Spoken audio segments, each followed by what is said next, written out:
whispered no. Yeah, it was like Donald Trump is basically the guy from Watchmen, exactly. Rorschach. And like Rorschach, people see in him what they put into him, or what they project, I should have said, onto him. And it's ridiculous. So Donald Trump put out an ad on Facebook, and it was just saying, it was normal Trump saying, like, the Democrats are sending out these violent rioters to destroy our country. Donate to Donald Trump so we can stop them. Like, the scam continues. Right. Notice he has said, by the way, I get these things because of like some sort of weird glitch. He has sent more of these things out. I've had to block more text numbers that I've never seen before. The guy just cannot stop. I've never heard of a rich guy who panhandled so aggressively. Yeah. Oh, and Conservative Inc. has lost their minds. They're like, listen, you need to vote for Trump. Otherwise, this thing that's currently happening under Trump will happen. It's like, listen, if Trump doesn't win in November, we're going to have rioters destroying every city in America. Donald Trump is president right now. In fact, given the way terrorism works, probably the riots will stop when Biden wins. I don't know if I talked about this with you. I talked about this with someone back when Trump first won. And there was all those daily, every city had a protest about how Trump needs to not be president. And I remember thinking that this could work in a weird way because to a normal, lady just taking the bus to try to get to work and noticing that I just got a text from President Trump's team trying to get more money from me. Yeah, President Trump. Obama convinced a few mega donors to give 11 mil in all caps to Biden. If all text members give $45, we'll beat them. 2 times match. Active for 1 hour.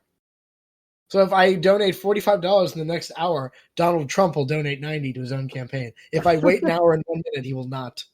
God damn, this guy won't stop. But there's a weird way that it sort of works, because if you're the average, like if you're the mean or median voter, or mode, I don't know these terms. The median voter is if you're the middle voter. Median. It's a median voter, I promise. Not large, not small, median. If you're the median voter, then like you voted for Trump or you voted for whoever just because like you don't really have any, thoughts on this. One guy seemed tall or whatever. You vote for candidate X and all hell breaks loose, even if it's not his fault. The fact of the matter is, as long as he's the president, my bus is going to keep getting delayed with these people marching in the streets. At what point do you just go, I just want to get to work on time, so sure, let's get rid of this guy. If that'll calm all you down. So like you said, the riots won't stop until Trump's out of office. There's some extent, there are some people, but these are more sort of conservative people, or people who are like reactionary, I guess is a better term, who, they see the riots and they go, no, fuck that. If you guys are going to riot because of this guy, then you know what? Fuck you, because I don't like you. I'm not giving in. I'm going to go vote for this guy. But there are other people who just want to live a normal life and just get to work and not have their bus be delayed. And when they see you in the streets protesting every day, it's like ever since this guy got elected, it's one thing after another. I just want some peace and quiet.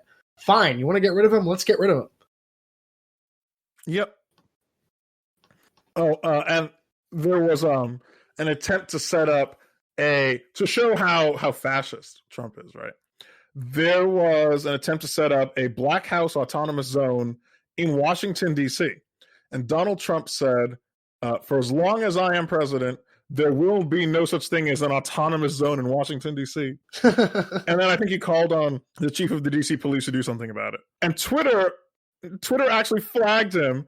They actually suppressed the tweet. The tweet can't be liked or commented on. They put a content warning for abusive language. This is your Fuhrer? Unbelievable. He can't even express himself on a free platform that everyone uses. And Tucker Carlson talks about this. Like, there's only one reason to vote Republican. Unless you like endless wars or kissing the feet of banks, the only plausible reason to vote for Republican is so that you don't get robbed, right? Republican, that's our only selling point. It's law and order, or keeping you safe, whether they got put a gun in your hand or put cops on the street. That's the only reason, and they can't even do that. The other thing is Supreme Court justices, and we'll get to that in a minute. Did you see his increasingly like radical? Oh yeah, taxation without protection is theft, he said. And then he said, "What's the lesson that we're getting here? It's that violence is better than voting." That's the message that they're The sending. other thing you're right saying now. was, why do you pay your taxes anymore? Yeah. Why pay your taxes if you can't even, when there's a riot and someone's burning down your store? And so 5 minutes ago, the cops broke into your store, barged into your restaurant and told you, hey, you got to shut down. You can't have all these tables so close together. You got to wear a mask, buddy. And then a flaming trash barrel comes flying through the window, and those same cops go, oh, fuck, we should get going. We'll be back if you don't fix those masks and put up your plexiglass. And you go, whoa, wait a minute. You're going to do anything about the trash barrel? And they just go, this is what anarcho-tyranny is. No, I don't think we will. But get those masks or you're fucked. Yeah, the law is for people with taxable incomes and fixed addresses. Yeah. Right? Anarcho-tyranny is built into the very idea of society. I mean, really, of society, of law and order, of a state for sure, right? If the state doesn't know where you are, it takes effort to stop you. But if the state knows where you are, if you are otherwise law-abiding and you feel a moral obligation to obey the state, you are low-hanging fruit.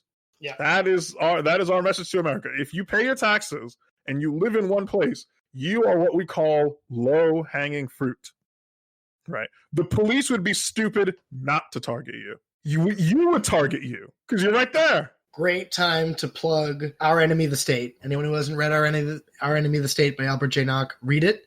Yeah. It's free online. You can get the audio free online on Mises.org. Because you have to. That might sound crazy until you think, well, why is there a state in the first place? What does a state do? How did states come about? It was exactly that. It was people settled somewhere to farm, and once they became stationary, an apparatus came up that said, wait, we can harvest shit from these people. We can take their money, we can take their food, because they're in one place. So we know if we come back tomorrow, they'll be there.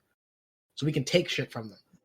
And then that goes all the way forward to now. You can see Adam Carolla was on Tucker Carlson talking about how in California, which is like maybe the most developed state of the states in America, he was saying how, if you're an illegal immigrant selling roses illegally without a permit on the side of the road, nothing's going to happen really, because the state can't get anything out of you. So even though that's illegal, there's no incentive for that cop to do anything about it, because he's supposed to be getting revenue. So he looks at that guy and goes, well, I can't get any revenue from him. He doesn't even have an address. So I send him a ticket. He's going to crumple it up and throw it away. But then across the street, they see, like a 2016 Toyota Camry parked too close to the curb. And they go, oh, I can get that guy. That guy has income. That guy's got income. If you're Adam Carolla in this example, he was saying how, they'll ticket me all day because my trash barrels are out too late or whatever. But then there's like blatant criminality across the street that just goes untouched. Yeah. Because there's nothing in it for them.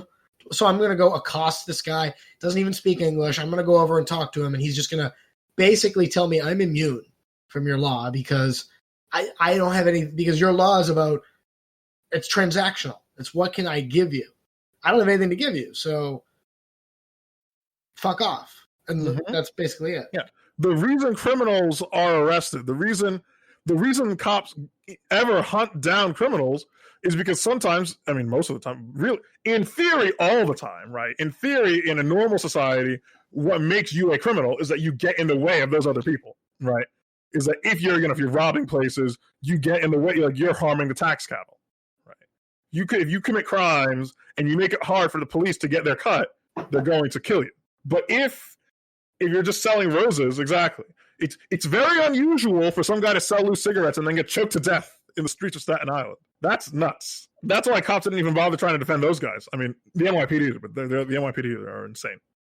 And speaking of the NYPD, though, is a majority minority police force. Yeah, so therefore, I don't even know what you're talking about. That couldn't have happened. But let's talk about the other thing that happened in Atlanta. So there's this guy named Rashard Brooks. Rashard Brooks was, I'm not going to impugn Rashard Brooks' character. I will only say one thing about Rashard Brooks' character before this incident, which is Rashard Brooks was out on parole. I'm not going to say for what. It's not important. He was out on parole, though, right? Which means if he gets arrested, he goes back to jail. Yeah. Right? So I'm not going to say what it was for because it doesn't matter. I repeat, it doesn't matter. This isn't me being facetious.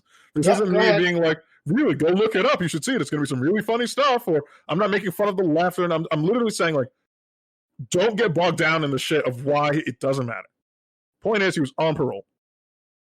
And he was driving drunk, and he passed out in the drive-thru of Wendy's. Not parked in the parking lot, in the drive-thru of the Wendy's. He just passed out. Wendy's called the cops, and then you can see the video. The cop came, talked to him, and I'm partially convinced the cop was trying to make up a reason to let this guy go. The way the cops were talking to him, asking him questions, I mean, they were talking to him for like 15 minutes before they did the field sobriety test. They were like, listen, hey, do you have somewhere to be? How close do you live? Oh, it's your daughter's birthday. Okay, they're talking. I can remember at one point, I remember the cop saying something to him, like he was trying to write his own story for him. Yeah. And he said, so you were sleeping in the car because you knew you were too drunk to drive, and you wanted to just sleep it off and not drive, right? You were trying to not drive. Right. And then the guy was just like not helping himself. And the cop was totally calm. Another cop comes, and the cop says, listen, this guy is DUI and fell asleep over here. And so they talk, and then finally one of the cops says, all right, you're too drunk to drive, so we're going to have to arrest you. In a way that really resigned, is like, okay, this is going to be an interesting day. They couldn't have known what was going to happen next, but in a way they almost did, right? That this is going to escalate. And so they started to cuff Rashard Brooks, and he started to an explosion of action. I mean, he took them down to the ground. He was like, literally, he threw them over his shoulder. He grabbed the taser and he started running. Now, in Georgia, a taser is a deadly weapon, right? This is very important. It was very important to police accountability activists in the state of Georgia that tasers are not less than lethal. They're deadly weapons for all law enforcement purposes. What's the other side of that double-edged sword? So Rashard Brooks pointed a taser. He fired. He hit a cop in the arm with the taser. If you watch the video, you can see the cop like jerk and like just collapse against a vehicle before he starts chasing him again. But it didn't matter because the other cop just shot Rashard Brooks. I don't like cops. I have to emphasize, I do not like police. I don't like how they behave. I don't like how they think. I don't like how they get paid. They're a protection racket. I'm not a fan of the service. All right? I don't respect it as a profession. You will never... I haven't tasted boot in my life. That was a clean kill. Unless you want to, as some libertarians do, if you want to make a moral case against DUI laws, which Dan, I believe you've said that. I mean, and fine, if you want to have that argument for some reason, have that argument. We can have that discussion. Well, the thing is, when I am against DUI laws, but my argument is the same as Lou Rockwell's argument, which is that the content of someone's blood is not the problem. The behavior is the problem. Right. In a sane world where, you're not just pulling someone over because they're drunk. You're pulling someone over irrespective of whether they're drunk or not because they are driving erratically or because they are passed out in a driving lane. Exactly. Like if he was in a parking spot or even just in the lot, but the car was off parked, I would have said there's no reason on earth that the cops should even be involved in this. Although I guess if the property owners want them off the property, that's something. But even then... There's not a single Wendy's that gives a fuck if somebody's asleep in the parking lot. Yeah, exactly. But he's blocking the drive-thru. He's in a lane that's made for cars to drive in. It's not like it's not safe to be stationary in a drive-thru, passed out behind the wheel of a car. So this is a clean kill as far as I'm concerned. And those cops the cop that shot him got arrested. And this caused the Atlanta Police Department to walk off the job the next night. They weren't responding to calls. They all called in sick. It was they called the blue flu, right? And they said, we're not going to answer calls. If that's how it's going to be, right, then we are not going to do our jobs anymore. Okay? As far as... Fine. Here's the problem with this. You're talking... For some reason, you have the exact cadence of Michael Malice right there when you just said that. You're just like, hey, we're not going to do our jobs anymore. Okay, that's fine. That's what they want to do. Okay. Here's the thing. As I said, not the biggest fan of cops. I'm not here to defend their rights or whatever. I feel so bad for these guys. I am concerned for the taxpaying citizen of Atlanta, Georgia, because they may not have enough cops on the force to go after